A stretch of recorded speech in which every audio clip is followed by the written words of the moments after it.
But yet no one's talking about natural element prices. So the price of gold and silver fluctuated all week, anywhere between the low 1900s to over $2,000 an ounce. So did silver. Silver fluctuated somewhere between $24, $28 throughout the Word. last couple of weeks. Yeah, I loaded up on Um, gold. yeah, gold Gold is, I ETF. think, gold and silver is where it's at. I watch a lot of financial advisors that speak on the importance of investing in this. Well, they speak on the importance of diversifying your income and just how you're saving for the future. But part of the reason that they encourage investing in gold and silver so much is because what I hear them call it is God's money.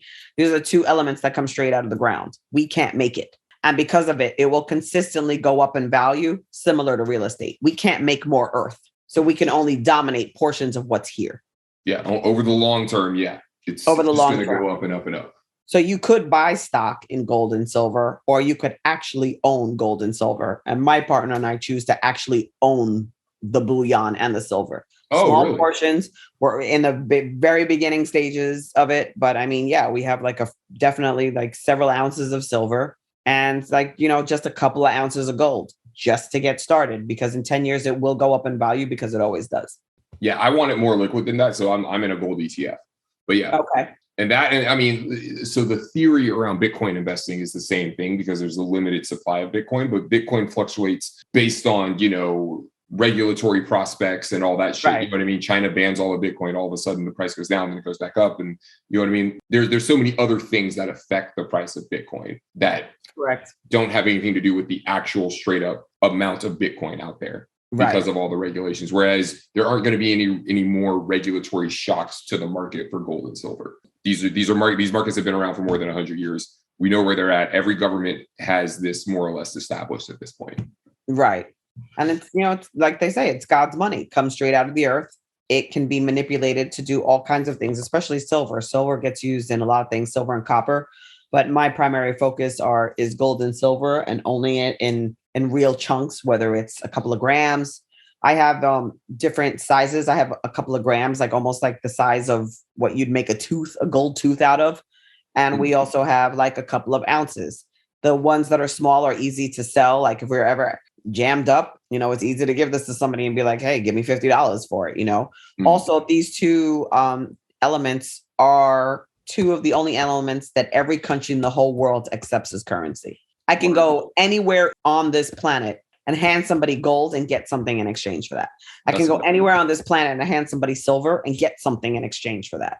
That's why it's so important to understand what natural elements are and to have some basic understanding of math, because math is the only language everybody in the whole world speaks. So that's been my goal for 2022, is to get a better understanding of gold and silver prices and to just buy small portions of it at a time, little bit at a time, until you wake up in 10 years and you've, accumulated X amount, and then multiply that by years of ownership and inflation. And, you might be sitting on the down payment of a house. Yeah. Or a condo or a car or whatever. And, if the dollar ever completely collapses, I've still got something to work with.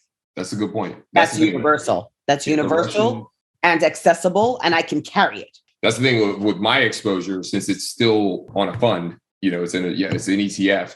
So if the Russians turn the lights out tomorrow and the stock market cannot open, I don't have access to that. Right.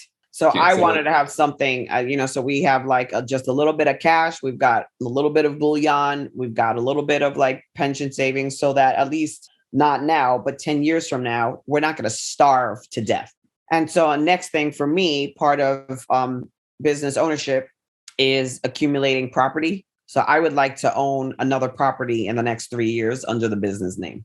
And then we would have a total of hopefully 3 properties owned flat out by the time my partner retires. So in 7 years, we want to have our condo paid off. We got a really inexpensive one in an area called Yonkers, which is right outside of New York. It's right at the top of Manhattan. If you leave Manhattan, hit north 15 minutes, you hit Yonkers. Oh, word. And that'll be the next area that gentrifies because of its proximity to the city. Although public transportation is more difficult from up there, driving to the city from Yonkers, from our door, is 15 minutes. Oh, wow.